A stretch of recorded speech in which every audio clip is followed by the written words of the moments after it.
What's happening, y'all? Jay Washington here, still at C2E2. And one of the things I always have to come to see, no matter what convention I go to, I have to make sure I hit the Cards Against Humanity booth. I've got one of my friends here who is always good to run into. Tell the people your name so they can know you. Hey guys, it's me, Tom Dyke. I'm the events director here at Cards Against Humanity, and I made all this dumb stuff happen. So, one of the things they're doing today, because it's dope they're doing it in Chicago, is giving away free Chicago hot dogs. Free hot dogs, not Chicago style. Oh, they're not? I'm sorry, we got mustard. We got mustard for them. No ketchup.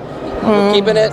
Man, do you want to know how messy pickles get? Yes, I do know how to get. Get it. But what made you guys want to do that incentive today? So we wanted to do this because, we're a Chicago company. Right. Our office is just like a few miles up the road. We love Chicago, and we've never actually exhibited at C2E2. So we were like, if we're going to do it, we got to do something really big, really dumb. We actually initially had an idea of like, what if we served our games Chicago style and like gave people games covered in mustard and in a bun? And then we were like, that's going to create a lot of food waste. Let's just give away free hot dogs instead.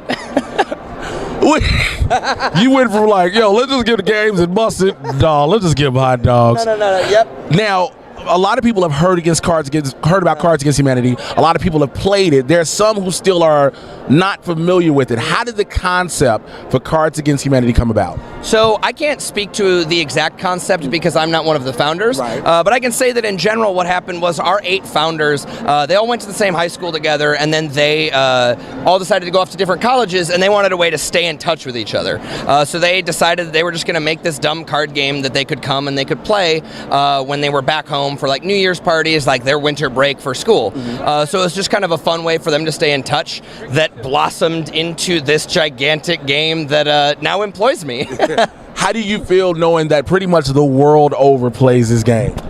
Pretty cool. It's very fun. I know my favorite is that my parents keep coming about, and they're like, at first they used to be embarrassed because there were all these cards that, there's some risque cards out there, the common one, Pac-Man uncontrollably guzzling cum being one of them.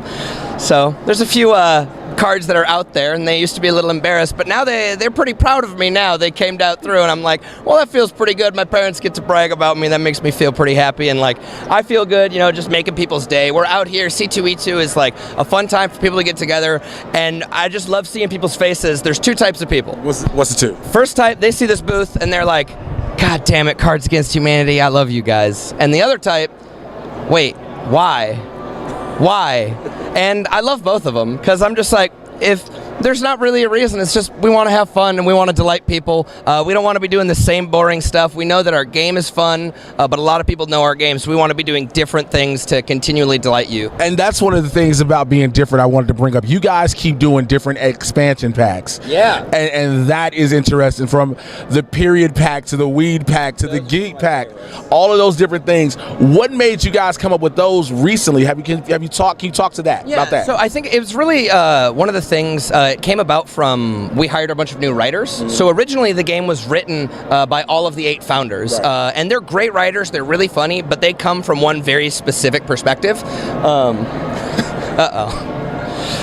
So like they're like 8 Jewish guys from the suburbs. They're very funny, but they have one point of view. Right. So we came through and we hired a bunch of writers that are like Chicago comedians from all different backgrounds, and we wanted to get like different types of people writing.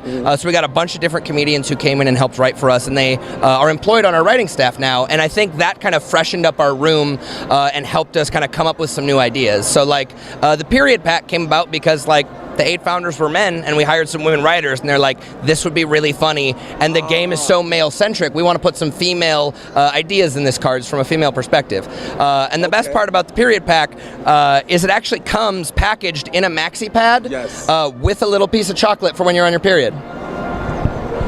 I don't know why, I just couldn't help but laugh. It's great. It's honestly, it's one of my favorite packs because a lot of people come by and they love it, and there's always a few dudes who are just so uncomfortable about the idea of periods. They can't fathom that a woman might bleed out of her vagina for a little bit. Grow the hell up. thank you. Like, that's what it is. It's like, come on. Like, it's real fun. That's one of my favorites. The other one's the weed pack, for obvious reasons. For obvious reasons. But the specific one that I want to say is actually all the money from the weed pack is donated to the Marijuana Policy Project, which is an organization here in Illinois that's working to reform marijuana laws, to legalize it in Illinois, as well as make up for all the people that have been unjustly put in jail for minor drug charges. That is amazing. Yeah, that's one of the things the company definitely... We try to get semi-political, mostly because, like, we got money and the game's so successful, and we never expected it to be this successful. So we want to do our best to give back. And the two things we always like to do with the company is do dumb things that delight people, like give away free hot dogs, and then do things that are really going to help people, like try and pass marijuana laws that make sense. Well, I think you guys are doing a great thing, and it's amazing that you do give back and become, in a sense, philanthropic with the community. I know a lot of people, by the time they see this, C2E2 will be done. But for people who want more information about Cards Against Humanity to get themselves a pack, a period pack, a weed pack, any of the expansion packs, the basic game itself, how can they get in touch with you guys? So they can go to cardsagainsthumanity.com, and that's where they can buy all the different games, all the different expansions, and see everything they need. If they're here in Chicago, they can actually go to chicago.cardsagainsthumanity.com, and that's actually a site that we have dedicated to the city. So we do a lot of events in the city. We do comedy shows every month. We do game nights usually every month, and we just keep that website updated with all the events that we do, because as much as we love our card game, what we're really about is trying to bring communities together. So come out, play some games, have some fun with us. It wouldn't be a Comic-Con without visiting Detective Comics, also known as DC. Some of your greatest heroes ever have come from here. Batman, Superman, my greatest villain, my role model, Deathstroke, as well. And they're also showing a lot of trailers and a lot of clips from the amazing DC TV shows we're seeing this year. Krypton, Black Lightning, The Flash, Supergirl, Legends of Tomorrow, and more. But what they also have is some great memorabilia that you can collect. Now, I know you all seeing this won't be able to get it, but you'll be able to find out online some of the things you can own at your own home.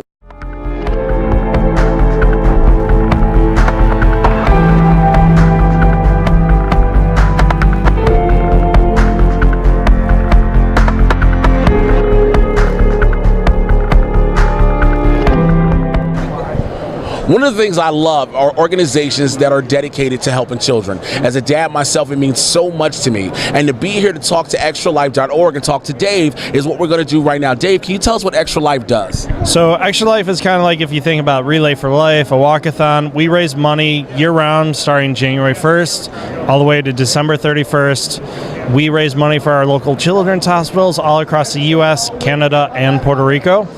100% of the money we raise goes to hospitals of our choice. So we're actually here with the Chicago Guild. So we raise money here for the Chicago area and Robert Lurie Children's Hospital. And we do it and we celebrate by doing 24 hours of gaming. So November 3rd this year is our National Game Day, where everyone across those areas get together, they play online, they play from home, wherever they are. They play those games, they celebrate, and they continue to fundraise. Now, how did this concept come about? Because I know live streaming is a big thing now. People want to be interactive with it. But to utilize that platform to helping children, how did that idea come about? So, actually, Extra Life started about, I want to say 10 years ago. It actually started, and it was fundraising for a hospital in Texas. It was inspired by a little girl in Orange, Texas named Victoria Edmond. Sadly, she passed away with a battle from cancer.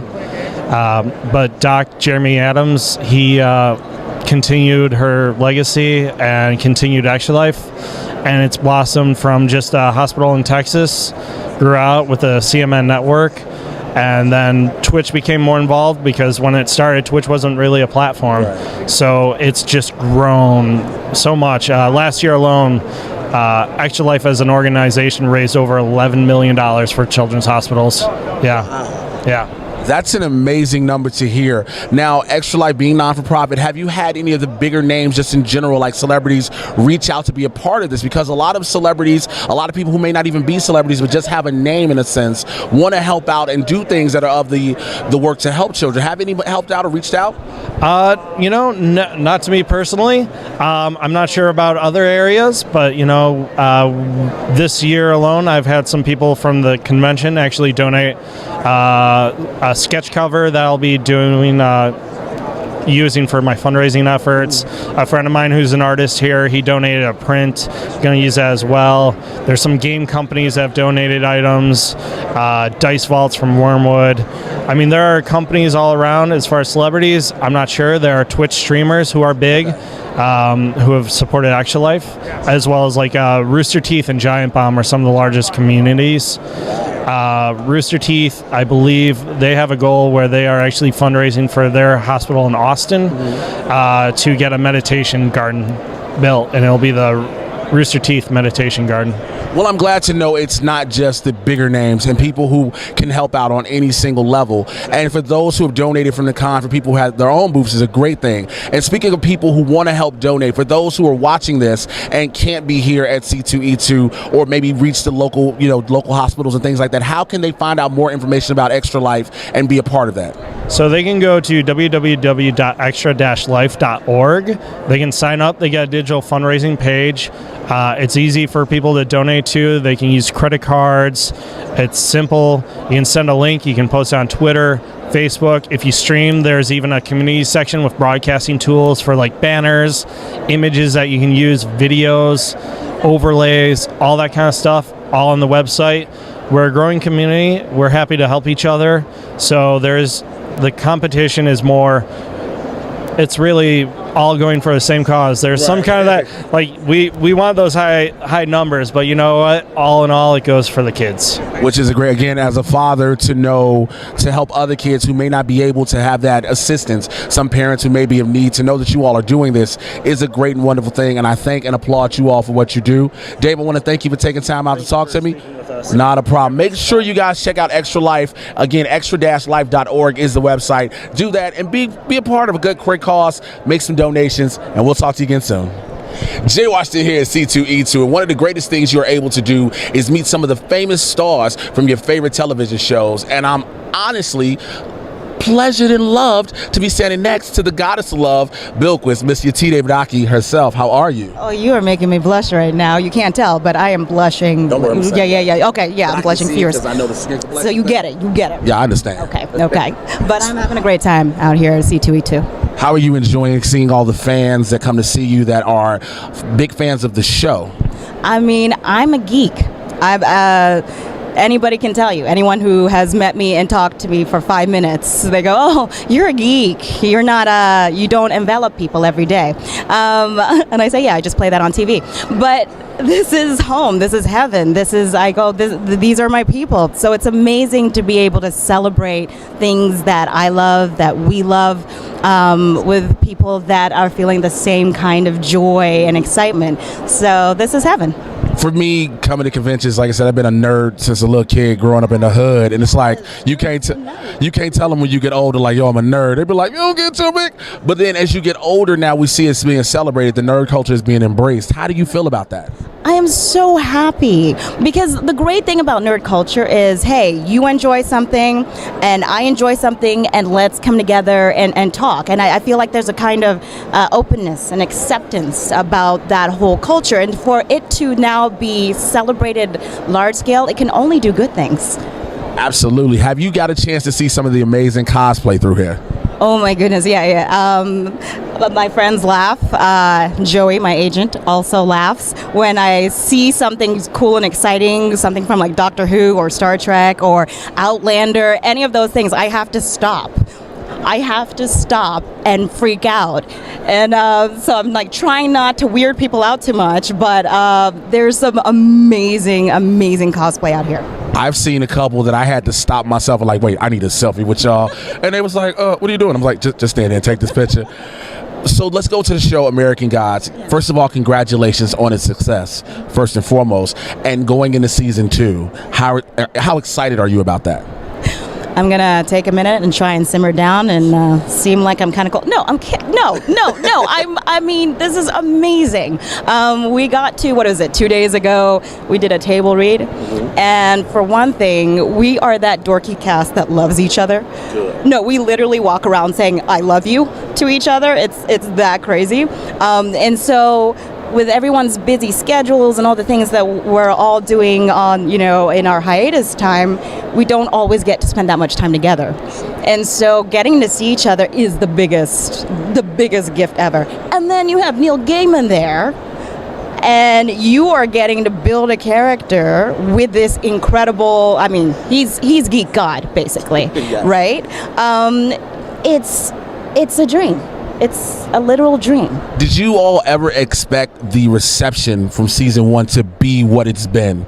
There's this thing as an actor where you do something that you love and you hope that people, enjoy it and see the love and the care and the passion you have for it.